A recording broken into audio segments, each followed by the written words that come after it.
Thank you very much for having me and letting me talk to you today. My name is Preston Lee. I started the 30% rule. We focus on guest experience, hospitality. That's what we're focused on. Number one thing, we absolutely love it. I'm enamored with it. One of my obsessions is giving the guests the best experience possible. And you guys are fortunate enough to be in a restaurant where that's like the norm, right? That's a baseline. And obviously an owner who's obsessed with that as well, which is amazing. As case studies as yourselves, you guys know when you go out to eat, that's not the case, right? 9 times out of 10 when you go out to eat, you very rarely get true hospitality at a high level, and especially consistently. That's where it really starts falling off the mark, right? You go to a restaurant, you're like, that was a good experience. And then the next time you go, you're like, oh, I had a good server. But this restaurant isn't the good experience, right? It's just based on the server that I get. What do you guys think of when you think of the word teamwork? What's the first thing? Making the dream work. Anybody else? Chain link fence, I love that. No I in team, but there is a me. Just kidding, joking. Partnership, dedication, yes, dedication, 100%. Now one big thing is, a lot of people think teamwork means support. But tell me if you think that teamwork means support or it means synchronization.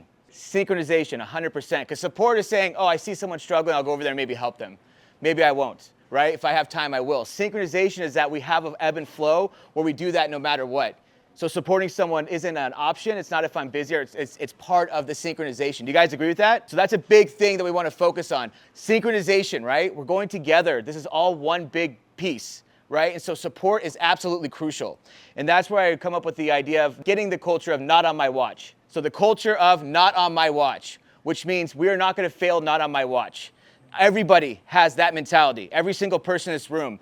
Nothing's going to fail not on my watch. That means you're not going to fail. That means you're not going to fail. You're definitely not going to fail. You're not going to fail not on my watch. Because when I'm in the room, nobody fails. When I'm on the floor, nobody fails. Because I make it my mission and my goal to support you in that way. I'm synchronized with you. You don't have to tell me you need something. I know you need something. And I have your back. But that takes a dedication, passion, commitment, all of those things that we just talked about, right? And being in sync.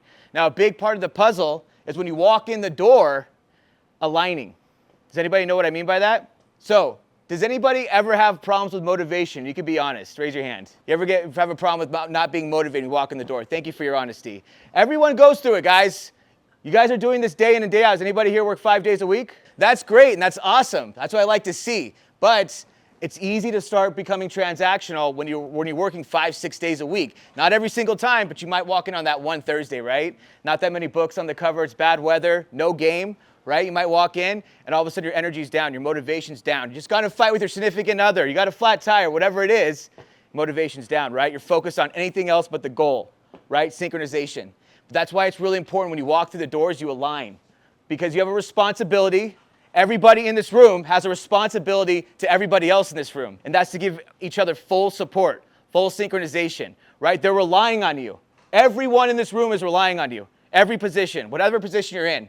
Everybody's relying on you. When you walk in the door, everybody else, you have that responsibility, right? They don't want you to walk in the door and say, oh, I got in a fight with my significant other. I'm not focused on the mission today. So you're going to struggle a little bit more, right? Or I'm not just focused. We have to be aligned when we walk in the door. So whatever it takes to step through those doors and go, wait a minute. I have a responsibility to the staff. I have a responsibility to my owner who's honored me with the job, right? I have a responsibility to who else? The guest. I have a responsibility to the guest. I don't think anybody's coming in here with low expectations. I don't think anybody's walking this door with mid expectations. What's everybody walking in the door with? High expectations. I would argue the highest. So that's what we want to do. Obviously, the kitchen's going to do its job to make sure that they perform. We have to make sure we're synchronized and we're aligned every time we walk in the door, right? Honor the guest. Honor the chefs, the management team, the leadership team, and of course the ownership to make sure that we're performing at that level. Fighting through that adversity, right? That's not a crutch. That's not a bad thing. That's not a handicap. That's just a challenge that we can easily overcome through adversity, right? That's an opportunity, right? Adversity is just an opportunity. That's it, right? That's to say that's not a challenge. Stairways isn't a challenge. It's an opportunity. That's something that we thrive on. Those things aren't going to hold us back. That's an easy one, right? We know how to handle that. We're synchronized. That means if someone needs help downstairs, no problem. I got it. I don't care if I have 50 freaking plates in my hand. I have to pre-bus a table. I have this guest waiting for that. I can sneak down there real quick and show my team support. Synchronization. Because that's ultimately what's going to motivate us, get us to the next level. Us motivating each other through teamwork and synchronization. Do you guys agree with that? Fighting through adversity, right? We're going to be short-staffed on a Saturday night. Please. Bring it. I love that. We're going to have the best shift ever. I guarantee you'll have the most 5-star reviews tonight. I'm going to give the best performance of my life. I welcome that challenge. No problem at all. Fighting through adversity, not looking for a reason to be like, right? We keep our standards, their synchronization, our alignment up. So what are some other ways that we can get aligned when we walk through the door? Temperature check was a good one. Anybody else? Family meal's huge. Yep. Connecting with the staff. A big one too is reminding yourself why you're here. If I want to pick on someone, why are you here? That's beautiful. Oh, there we go. Yes. Yeah. To give a good smile, right? We're here to smile, which means we're here to give the guests the best experience possible. What percentage of communication is nonverbal? 93% of all communication is nonverbal, right? Think about a significant other. Have you ever been in a fight with your significant other and you're like, are you mad? They're like, no, I'm not mad. You're like, okay, I don't believe your words. You're like looking at their facial expressions or body language. Are they really mad? I can't tell. Because you don't believe people at their words, right? If we did, that'd be a crazy world we live in, right? You read them subconsciously. You're always reading people subconsciously. Even your servers, right? Because no one likes a fake server. No one likes that fake hospitality. We want that real, genuine hospitality. So yes, body language is important, right? Posture up with them, smiling genuinely, eye contact's really big, leaning in, and tonality. Tonality is huge. Huge. So guys, focus on those 93% when you're at your tables, but also when you're talking to your employees, when you're talking to your coworkers, right? Bringing that type of energy in.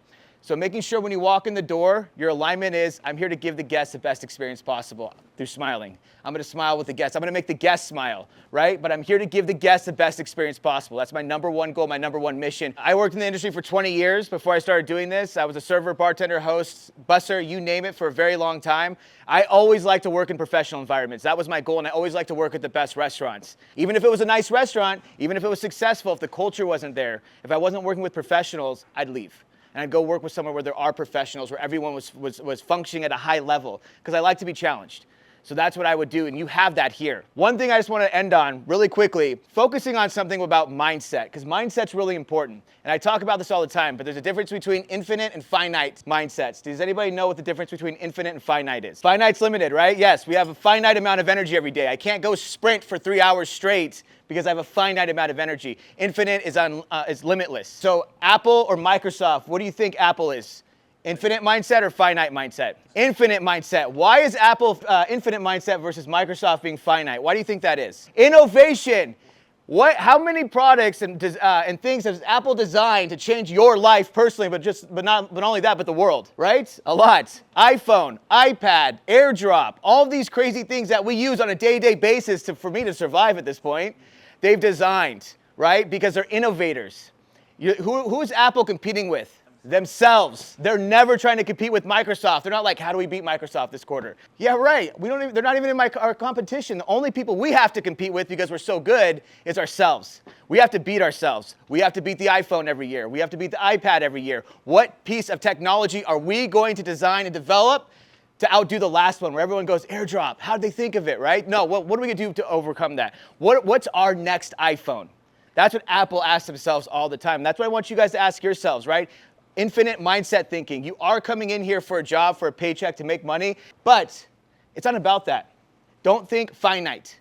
Think infinite. I'm walking in here every day to be the best and challenge myself. How do I outdo myself from yesterday? Okay, we just got that award from last year. How do I beat that? How do we beat ourselves from that year? How do we get better? Michelin star. Let's start aiming high, right? Let's start aiming high. How do we do better? If anybody's sitting here going, we made it, we're officially the best, or we're really, really good, it's not enough. How do we take another step further? So think about that. How do we beat ourselves from yesterday? How do I beat ourselves from last year? Kaizen mentality. Anybody know what Kaizen mentality means? Constant improvement, 1% better every single day. You should ask yourself, I set an alarm on my phone, 8 a.m., it goes off, and I go, what did I do to improve 1% from yesterday? And if I didn't do anything, why not? And what am I gonna do today to improve just 1 freaking percent? Because after 100 days, 100%, yes. All you gotta do is that 1%, that sliver, just that little tiny piece. Do you guys agree with that? First of all, thank you so much. It was an honor talking to you guys. Hospitality means giving the best piece of yourself to the people that you're serving. That's my opinion of hospitality, right? And I'm willing to give you that. I'm willing to give you that. And hospitality, by the way, by definition, is unconditional. That means I'm not expecting anything back. I'm not expecting a tip. I'm not expecting you to act a certain way, to give me a certain review.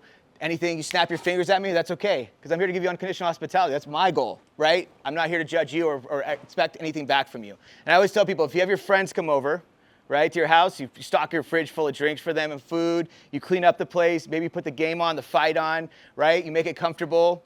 You do all those things, right? But at the end of it, you're not like, did you want to leave a little tip? Or did you want to say thank you? Or did you guys want to, no. You just want them genuinely to have a good time, and that's it. That's all you care about. So guys, 1% better. That's all we need to get to that Michelin star. Do you guys agree with that? Yes, sir. Thank you very much for having me today. I really appreciate it. Thank you.